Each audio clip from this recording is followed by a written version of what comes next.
2 காலம் உறக்கமில்லாமல் தூக்கமில்லாமல் பசி பட்டு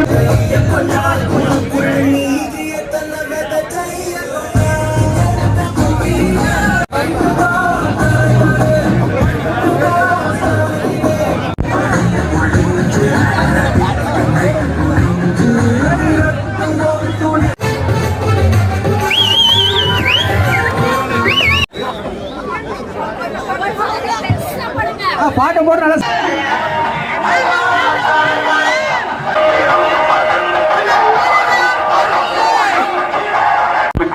இலவச லேப்டாப்பையும் நம்முடைய அரசு கொடுத்திருக்கு. இன்னைக்கு அதிமுக ஒரு பொய்யான குற்றச்சாட்டு வைக்கிறாங்க. அதிமுக ஆட்சியில கொண்டு வரப்பட்ட திட்டம் அப்படின்னு 2019ஆம் ஆண்டு இந்த லேப்டாப் திட்டத்தை கைவிட்டுட்டாங்க. அப்ப அதிமுக ஆட்சியில் இருந்தது. இப்ப நம்முடைய சக்தி அவர்களை தேர்ந்தெடுத்து இந்த மாதிரி சட்டமன்றத்துக்கு அனுப்புங்க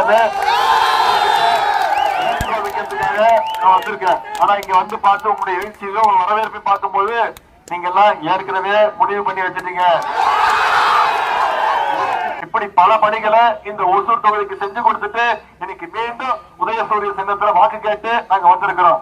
இதையெல்லாம் இன்னும் இந்த திட்டங்கள்லாம் இன்னும் தொடரணும்னா மீண்டும் உதயசூரியன் இந்த ஒசூர் தொகுதியில உதிச்சாகணும். அண்ணன் அவர்களை எழுத்து நிற்கக்கூடிய அதிமுக வேட்பாளர் திரு பாலகிருஷ்ண ரெட்டியா, அவரை பத்தி உங்களுக்கு ஏற்கனவே தெரியும். முன்னாள் அமைச்சர், எப்படிப்பட்ட ஆள்னு உங்களுக்கு தெரியும். அவர் ஒரு பக்கா RSS காரர், சங்கி கூட்டம், பிஜேபியோட வளர்ச்சி. ஏற்கனவே இங்க பல கலவரத்தை தூண்டி விட்டு அது பசங்களை எல்லாம் அடிச்சு உடைச்சு இன்னைக்கு பல்வேறு நீதிமன்றத்துல தண்டனை விதிக்கப்பட்டது. அமைச்சர் பதவி கொடுக்குறாங்க, MLA பதவி எல்லாத்தையும் இழந்தவர் தான் திரு பாலகிருஷ்ண ரெட்டி அவர்கள். அவர் மீண்டும் வராரு. அவர் எப்படி தண்டனை கொடுக்கணுங்கிறது உங்களுக்கு தெரியும். வீட்டுல உட்கார வைக்க வேண்டிய இந்த GST கொண்டு வந்து இங்க இருக்கக்கூடிய பாஜக அரசு இங்க இருக்கக்கூடிய தொழில் வளர்ச்சியை முற்றிலும் தவிர்த்துட்டாங்க.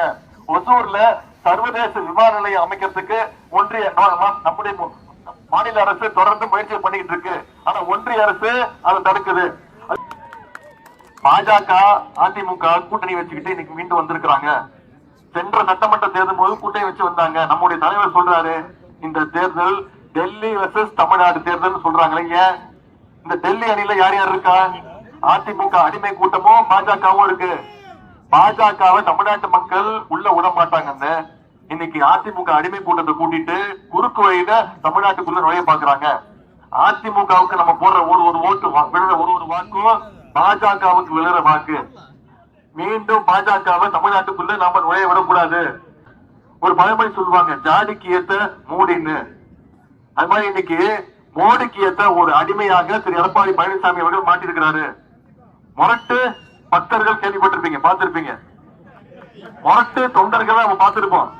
இன்னைக்கு இந்தியாவிலேயே மோடிக்கு ஒரு முரட்டு அடிமைனா திரு எடப்பாடி பழனிசாமி அவர்கள். அந்த அடிமை கூட்டத்தை வச்சு மீண்டும் பாஜக தமிழ்நாட்டுக்குள் நுழைய பாக்குது. நீங்க சொல்லுங்க, தமிழ்நாட்டுல என்னைக்கும் ஒன்றிய பாஜகவுக்கு பாசிச கூட்டத்திற்கு தமிழ்நாட்டுல நிச்சயம் இடம் கிடையாது.